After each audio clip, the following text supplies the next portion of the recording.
What if I tell you that Formula One, the glamorous billion-dollar empire we see today, once came dangerously close to bankruptcy? Back in 2008, during the financial crisis, sponsorships collapsed and teams pulled out, and Formula One faced a financial cliff. Honda quit the sport overnight and Toyota and BMW soon followed. Even Ferrari and McLaren were struggling to keep afloat. At the time, everyone's future looked uncertain, yet fast forward to 2025 and Formula One is now worth over $3.65 billion a year, with profits climbing close to $800 million. So, how did the sport transform from a near disaster into one of the most profitable businesses in global entertainment?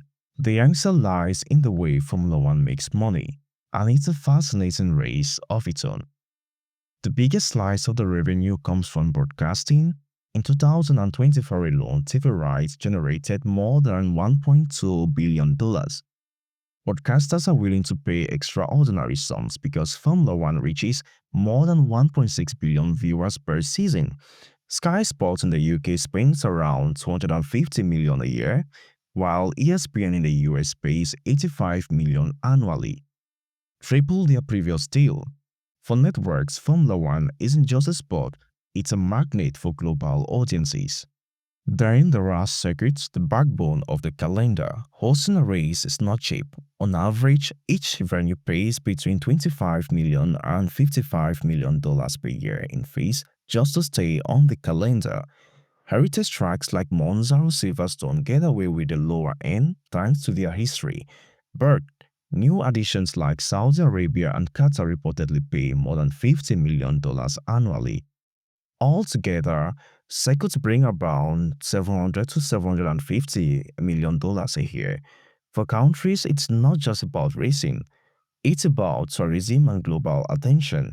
The Australian Grand Prix, for instance, pumped $268 million into the local economy in 2023, proving the investment pays off.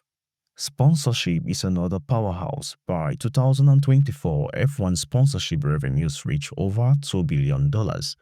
Companies like Rolex, THL, Aramco, and Heineken spend tens of millions to plaster their names across circuits and cars. And luxury giant LVMH signed a $100 million a year deal because Formula One isn't just a sport, it's a prestige.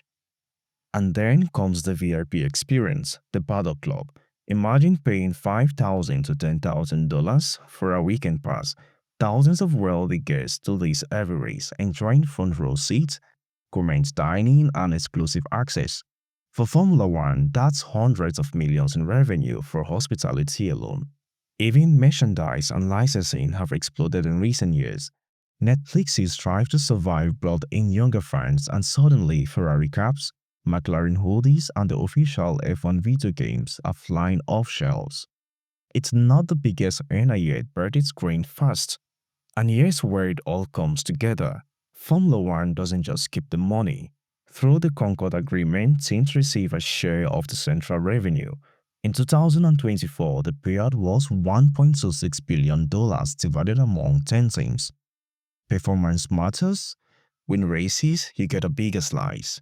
But heritage matters too. Ferrari still receives a special bonus just for being Ferrari. The sport is still expanding. The Las Vegas Grand Prix in 2023 wasn't just a race, it was a financial spectacle. Liberty Media spent $500 million building facilities, and Vegas reaped over $1 billion in economic activity during the debut weekend. Other cities are lining up to pay massive fees for their shot at hosting the world's fastest show.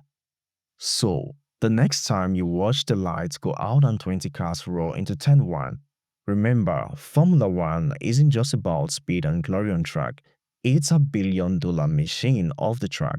A business that nearly went bankrupt 15 years ago but reinvented itself into one of the most profitable spectacles on earth.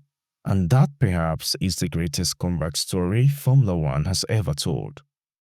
For more stories like this, like and follow our channel, and see you in the next one.